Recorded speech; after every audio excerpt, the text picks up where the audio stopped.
Cuaca buruk yang terjadi menyebabkan terjadinya longsor di Desa Pasir Langu, Kecamatan Cisarua, Kabupaten Bandung Barat.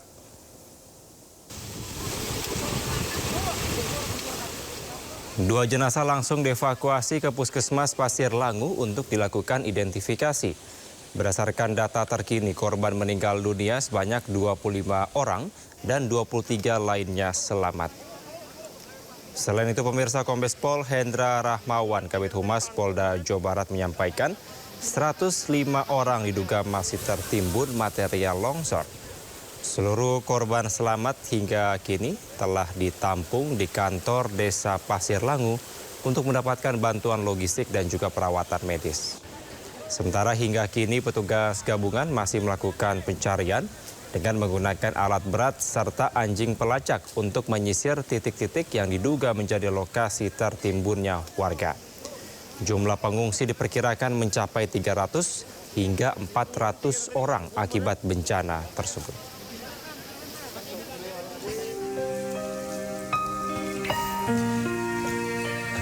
Longsor susulan terjadi di kaki Gunung Burangrang Cisarua, Kabupaten Bandung Barat.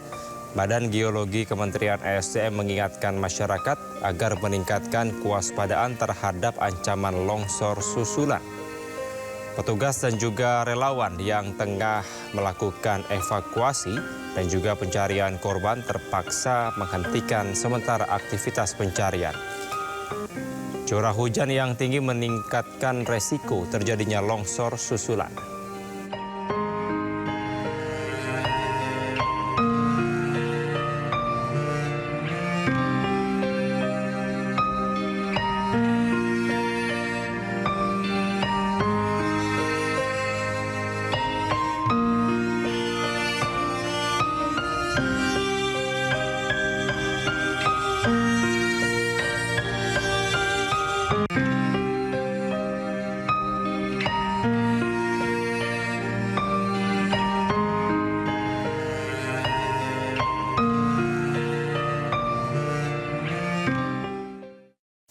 Dan pemirsa, untuk mengetahui perkembangan terkini penanganan korban bencana tanah longsor di Cisarua, kita akan berbincang dengan Agus Rianto, Direktur Dukungan Sumber Daya Darurat BNPB. Selamat sore, Pak Agus.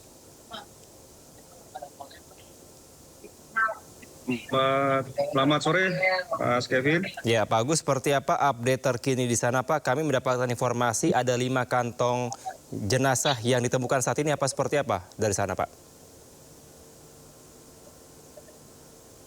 Baik, terima kasih. Jadi memasuki hari ketiga pasca kejadian longsor di Desa Pasir Langu, Kecamatan Cisarua, Kabupaten Bandung Barat ini, hingga pukul 16 tadi kami dapat informasi dari posko SAR ya, yaitu telah ditemukan 30 body pack ya. Jadi kita tidak menyebut itu jiwa karena kan nanti masih ada proses selanjutnya. Jadi apapun yang ditemukan di pencarian dan dimasukkan pada body pack, dan ada 30 sejak operasi dilakukan oleh Basarnas gabungan dan tim gabungan tanggal 24 sampai dengan sekarang, artinya hari ketiga ini. Selanjutnya tentu akan kirim ataupun dikoordinasikan dengan DVI untuk identifikasi lebih lanjut. Nah, terkait dengan jumlah ini memang dinamis dalam artian sebagai benchmarkingnya ataupun dampak langsungnya yang divalidasi oleh pemerintah desa ataupun pemerintah daerah setempat. Ini catchment-nya untuk warga 100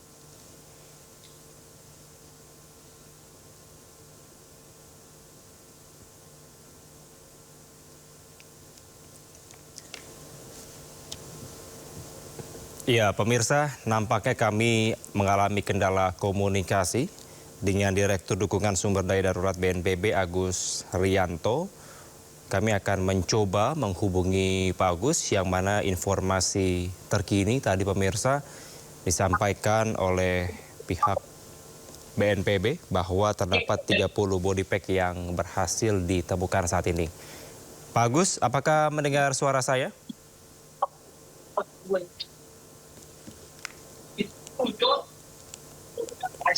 Pak Agus.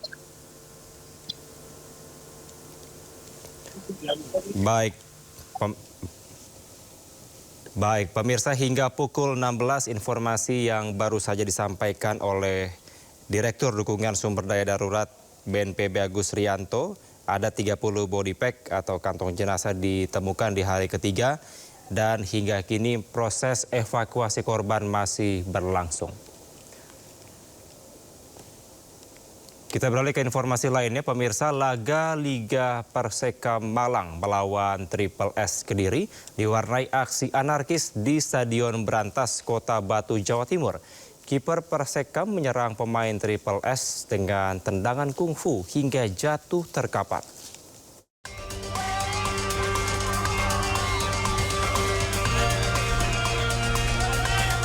Laga Liga 4 Jawa Timur antara Persekam Malang melawan Triple S Kediri diwarnai insiden kekerasan antara pemain. Kiper Persekam tiba-tiba keluar dari gawang dan menerjang salah satu pemain Triple S yang sedang mengejar bola. Saking kerasnya tendangan kungfu tersebut membuat kedua pemain terkapar. Wasit pun tanpa ragu memberikan kartu merah kepada kiper yang diwarnai aksi protes. Laga sendiri berakhir dengan kekalahan 1-2 Persekam atas Triple S Kediri.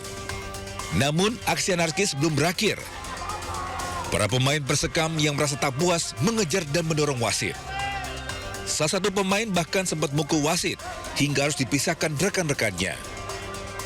Belum ada keterangan resmi dari kedua tim dan panitia pelaksana terkait insiden ini. Namun, aksi kekerasan tendangan kungfu dalam laga Liga 4 Indonesia seperti ini terjadi berulang kali. Pemirsa, dalam beberapa pekan, kericuan di kompetisi sepak bola Indonesia disorot. Serangkaian insiden di Liga 4 membuat PSSI gerah, emergency meeting digelar.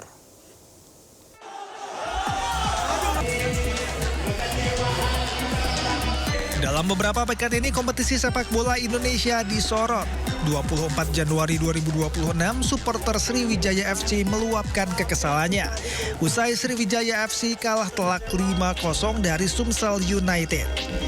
22 Januari 2026, kericuhan terjadi usai pertandingan Liga 4 Jawa Tengah antara Persik Kendal melawan Persikama Magelang di Stadion Kebon Dalam, Kabupaten Kendal.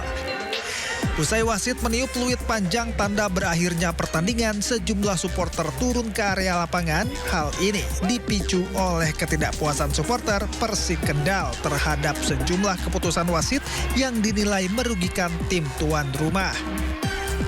Aksi kekerasan juga terjadi di pertandingan sepak bola Liga 4 Jawa Tengah antara PSIR Rembang melawan Persikaba Blora di Stadion Kridarbang. Kiper PSIR Rembang, Raihan Alfarik, melakukan tendangan kungfu brutal ke arah dada pemain Persikaba Blora, Rizal, dalam sebuah duel krusial di area kotak penalti. 7 Januari 2026, aksi kekerasan lainnya terjadi di laga Liga 4 Piala Gubernur DIY antara Universitas Ahmad Dahlan atau UADFC kontra KAVI Jogja FC. Salah satu pemain klub KAVI melancarkan tendangan kungfu ke arah salah satu pemain UAD. PSSI bergerak cepat merespon sejumlah insiden serius yang mencoreng jalannya kompetisi di Indonesia. Federasi menggelar rapat darurat atau emergency online meeting bersama PSSI Provinsi Jawa Tengah dan Jawa Timur. Rapat membahas berbagai peristiwa luar biasa yang terjadi sepanjang pelaksanaan putaran Provinsi Liga 4. Sejumlah insiden bahkan viral di media sosial dan telah mendunia. Rapat dihadiri jajaran elit PSSI dan Asprof Jawa Tengah, Jawa Timur. Dan pemirsa, untuk membahasnya kita sudah terhubung dengan pengamat sepak bola Erwin Fitriansyah. Halo, selamat sore Bung Erwin. Selamat sore, Mas. Baik, Bung Erwin, apakah terlalu kebetulan kalau kita mengatakan bahwa ini tidak ada benang merahnya? Dalam beberapa pekan ini nampaknya terus terjadi adanya kekerasan di sepak bola kita, tepatnya di Liga 4. Jadi gini, Mas, Liga 4 itu kan sebuah kompetisi yang dalam piramida itu ada di bawah, paling bawah, Liga 4, lalu ada Liga 3, Liga Nusantara, Liga 2, dan Liga 1 gitu ya. Nah di Liga 4 ini saya memprediksi kenapa kok banyak sekali akhir-akhir ini terjadi. Ini kan levelnya sudah tingkat provinsi, setelah tingkat provinsi akan masuk ke tingkat nasional. Jadi persaingannya sekarang lebih ketat, dan yang harus diingat adalah kebanyakan dari tim-tim ini melakukan persiapan yang tidak lama ya. Untuk sosialisasi peraturan pun juga saya baca-baca juga nggak ada gitu ya.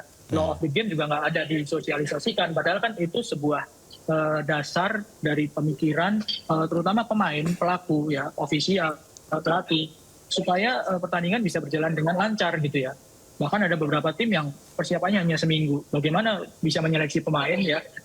Pemain itu kan nggak cuma diseleksi, harusnya nggak cuma diseleksi skillnya aja, attitude-nya bagaimana, emosinya bagaimana ya, bagaimana mereka mengelola emosi ketika dalam keadaan tertekan gitu. Nah itu nggak sempat dilakukan sama tim. Jadi intinya adalah ketika persiapan dilakukan terburu-buru dan akhirnya liga digelar, ya inilah yang terjadi gitu. Ketika tensi sudah tinggi, sudah masuk di level yang atas gitu ya, di Liga 4 sudah masuk di fase-fase akhir, itu kan tekanannya pasti tinggi gitu ya. Jadi ada sebuah PR besar gitu bagi pengelola kompetisi, bagi PSSI sebagai induk nasional, pengelola kompetisi yang di daerah, dan juga pelaku langsung gitu ya, bukan cuma pemain, pelatih, ofisial, tapi juga penonton gitu. Karena kalau pemahaman dari pelaku sepak bola itu nggak terjalin dengan baik, tidak diserap dengan baik, ya ini yang terjadi gitu. Pelanggaran-pelanggaran yang ini berbahaya, bisa mengancam nyawa gitu ya, bukan cuma cedera gitu. Di masa lalu saya ingat 3 pemain ya yang meninggal karena terkena pelanggaran yang keras gitu ya, entah itu yang disengaja atau yang tidak gitu. Jadi ini PR yang sangat besar gitu bagi PSSI dan para pengelola Liga 4, ini PSSI daerah ya, pengurus di daerah gitu. Oke, Bung Erwin, tapi kan ini Liga 4 sudah berlangsung lama begitu ya. Tapi mengapa sampai saat ini masih terus terjadi adanya kerusuhan atau kericuan-kericuan ini? Nampaknya ini tidak belajar dari yang lama hingga saat ini. Jadi gini, Liga 4 kan nggak langsung main di tingkat provinsi, dari kabupaten dulu gitu ya. Sangat mungkin ada kejadian-kejadian yang tidak tersorot kamera di pertandingan sebelum-sebelumnya gitu ya. Ini kan sudah masuk ke level provinsi gitu ya. Arah penonton juga semakin fokus ke situ, yang di Liga 4 yang di daerah gitu ya. Jadi ini awalnya nggak mungkin kejadian seperti ini tuh tiba-tiba gitu ya. Pasti juga karena ada bola salju juga di situ.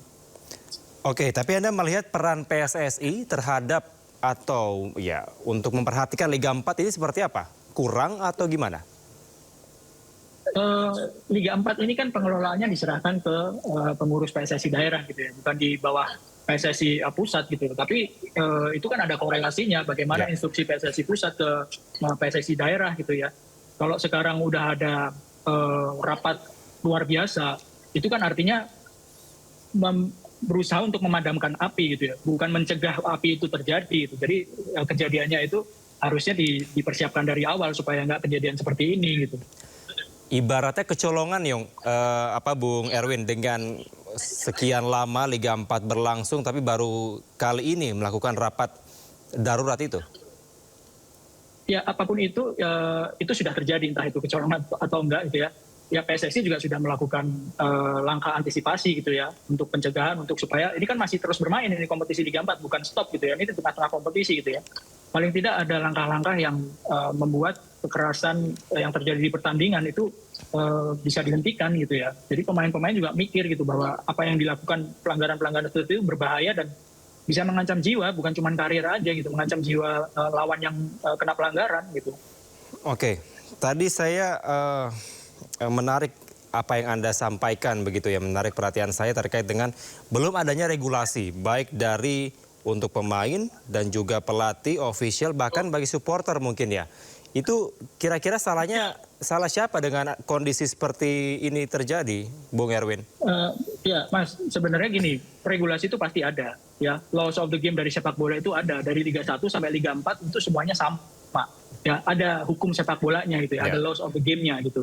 Cuma sosialisasinya, entah itu bagaimana caranya sehingga di Liga 4 ini sepertinya pemain-pemain juga tidak tersosialisasi dengan baik gitu ya. Bukan pemain aja ya, pengurus, pelatih, tim secara keseluruhan, termasuk supporter gitu.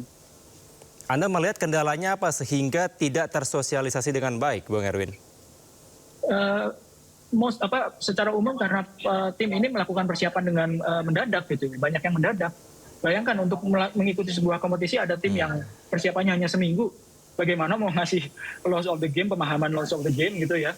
Ketika persiapan hanya seminggu gitu ya, ngumpulin pemain hanya seminggu, latihan cepat, taktis segala macam seminggu terus bertanding gitu. Jadi pemahaman pemain sepak bola itu kan bukan cuma main di lapangan gitu. Aturannya gimana, hukumannya gimana kalau misalnya melanggar aturan, itu yang nggak sempat tersampaikan kalau persiapannya hanya sebentar gitu kan.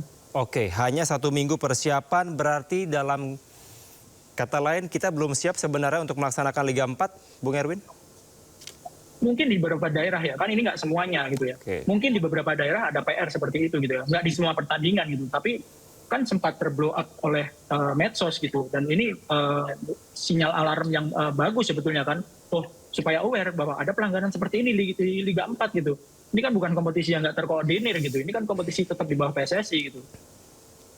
Ya, ini saya baca di beberapa media begitu ya. Faktor penyebabnya karena kekecewaan pendukung terhadap hasil pertandingan, ketegangan yang terjadi hingga kurangnya aksi pencegahan terhadap laju pendukung supporter. Apakah ini memang sudah menjadi kebiasaan buruk yang sudah berlangsung lama sehingga nampaknya sulit untuk diatasi? Kan semuanya itu berkaitan Mas ya. Ada rangkaian gitu ya. Misalnya pemain nggak puas dengan keputusan wasit, padahal wasitnya misalnya bertindak benar. Pemain nggak puas, marah, emosi. Penonton yang lihat kan seringkali juga ikut terpancing gitu. Jadi nggak bisa dilihat sebagai satu bagian yang terpisah-pisah gitu. Jadi secara keseluruhan memang ada yang harus diperbaiki secara menyeluruh gitu ya. Bahkan di Liga 1 kan juga banyak terjadi pelanggaran-pelanggaran meskipun nggak sampai yang mengancam jiwa ya, tapi banyak pelanggaran-pelanggaran juga yang masih terjadi gitu. Buktinya apa? Komdis PSSI masih sering memberikan hukuman kepada tim-tim Liga 1 ataupun panpel yang melanggar aturan gitu ya, melanggar loss of the game secara keseluruhan gitu. Jadi bukan cuma di Liga 4 saja, di Liga 1 pun juga sebetulnya masih ada PR gitu ya. Oke, tadi Anda menyampaikan bahwa ini merupakan ranah dari PSSI daerah atau mungkin kita bisa katakan asosiasi provinsi begitu ya, Bung Erwin. Berarti dalam hal ini tidak kompeten dalam melaksanakan Liga 4? Kompeten atau enggak itu ya relatif ya sebenarnya dilihat ya.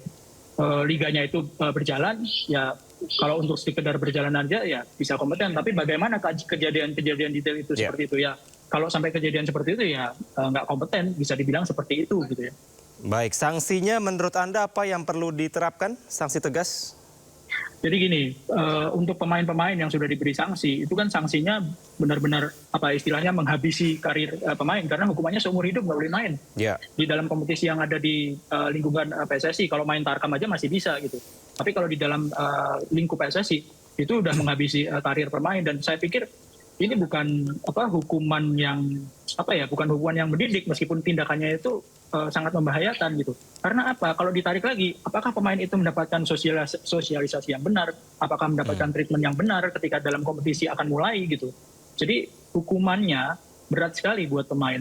Dan yang harus diingat adalah kebanyakan pemain-pemain yang sudah di Liga 4 itu adalah pemain-pemain muda. Baru umur 20 tahun udah dihukum seumur hidup.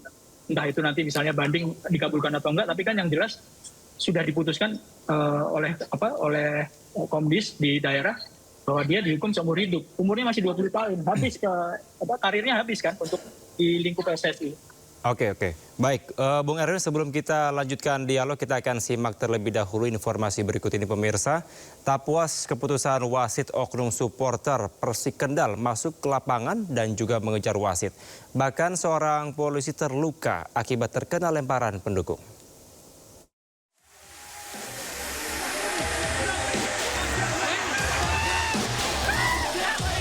Kericuhan terjadi usai pertandingan Liga 4 Jawa Tengah antara Persik Kendal melawan Persikama Magelang di Stadion Kebon Dalem, Kabupaten Kendal, Rabu sore.